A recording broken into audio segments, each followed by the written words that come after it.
Maplewood Lane was a postcard-perfect street, the kind you might see in a glossy magazine or a real estate brochure. Manicured lawns stretched out like emerald carpets, each blade of grass meticulously maintained to create an impression of flawless beauty.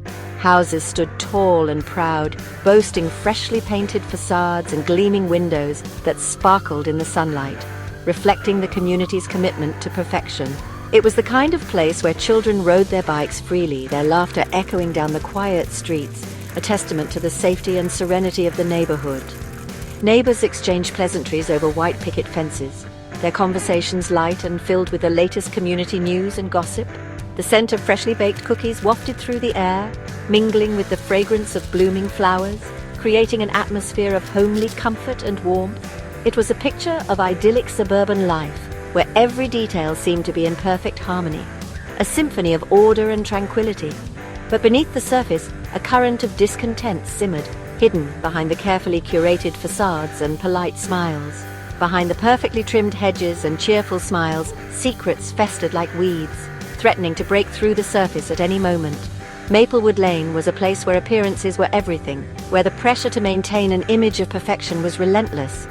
Residents took pride in their meticulously crafted lives, where every detail was carefully curated to project an image of success and happiness.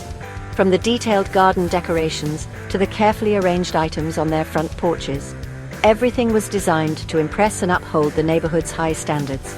The annual summer barbecue was a testament to this unspoken competition, a grand event where everyone showcased their best selves. Each year, neighbors vied for the title of Best Decorated Lawn or Most Impressive Spread, their efforts a reflection of their desire to outshine one another. It was a spectacle of forced smiles and thinly veiled envy, where the pressure to conform to the ideal was palpable. The residents of Maplewood Lane were masters of deception, adept at hiding their true emotions and presenting a facade of unity and contentment. They knew how to present a united front to the outside world, all the while harboring their own private desires and frustrations. Beneath the surface, each resident harbored their own private desires and frustrations, hidden from the prying eyes of their neighbors. They gossiped about each other at their book clubs and tennis matches, their whispers laced with judgment and envy, a reflection of their own insecurities. Their whispers, spoken in hushed tones at social events, were filled with judgment and envy, a constant reminder of the underlying tensions. They were trapped in a gilded cage of their own making, yearning for something more, something real, beyond the superficial perfection. Beneath the veneer of perfection, Maplewood Lane held a dark underbelly, a place where shadows lurked and secrets thrived. It was a place where secrets whispered through the manicured lawns and scandals lurked behind closed doors, waiting to be uncovered. And it was here, in this seemingly idyllic community, that Clara Matthews' world would unravel, exposing the fragile illusion of perfection that held Maplewood Lane together. Clara Matthews was the epitome of a Maplewood Lane wife. She embodied the very essence of suburban perfection, a living testament to the American dream. She had it all: a successful husband, a beautiful home, and a life that many envied. Her house was the envy of the neighborhood, with its manicured lawn and picturesque facade, and a life of comfort and privilege. Clara's days were a seamless blend of luxury and leisure, a routine that many could only dream of. Her days were filled with charity luncheons, tennis lessons, and shopping trips with her equally well-heeled friends. These activities were more than just pastimes. They were a way to maintain her social standing. She moved through her life with an effortless grace, her perfectly coiffed hair and designer wardrobe a testament to her status.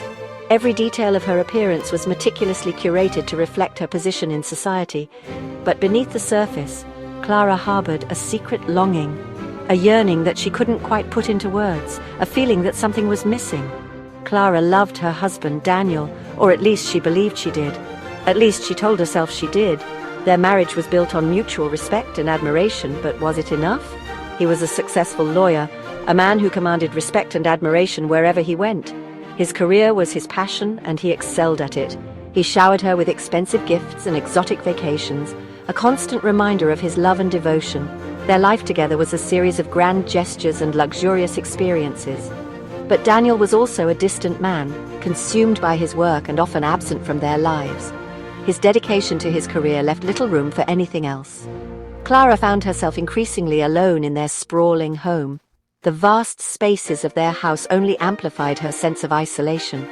The silence was deafening, amplifying the emptiness that gnawed at her soul. She often found herself lost in thought, staring out of the large windows, searching for something she couldn't quite define. She tried to fill the void with her friends and her hobbies, immersing herself in activities that once brought her joy. But nothing seemed to touch the ache in her heart. The laughter and conversations with friends felt hollow, and her hobbies no longer provided the solace they once did. She yearned for a deeper connection, a love that went beyond material possessions and superficial gestures. She longed for a relationship that was built on genuine understanding and emotional intimacy. Clara knew that her life seemed perfect from the outside.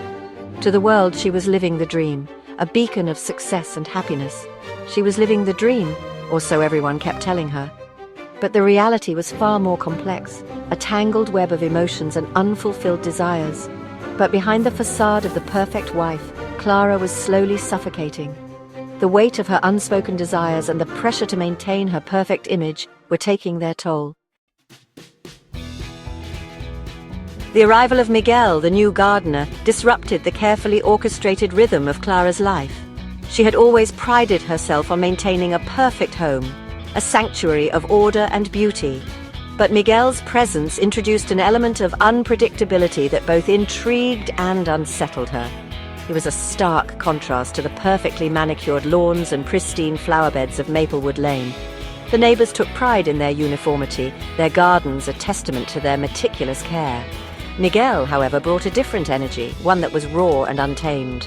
With his sun-kissed skin, calloused hands, and easy smile, he exuded a raw masculinity that was both alluring and unsettling. His presence was a reminder of the world beyond the neatly trimmed hedges and perfectly aligned flower beds. Miguel was a man of few words, but his presence was impossible to ignore.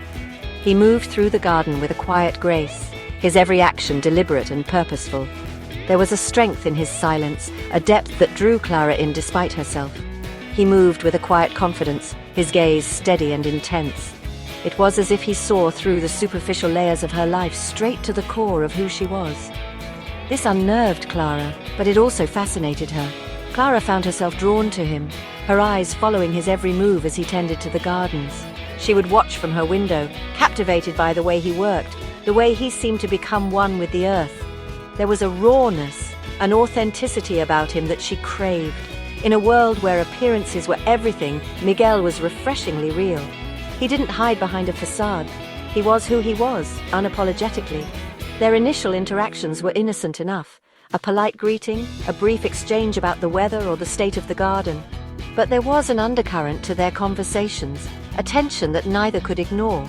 Clara would offer Miguel a glass of lemonade on hot afternoons, engaging him in small talk about the weather or the gardens.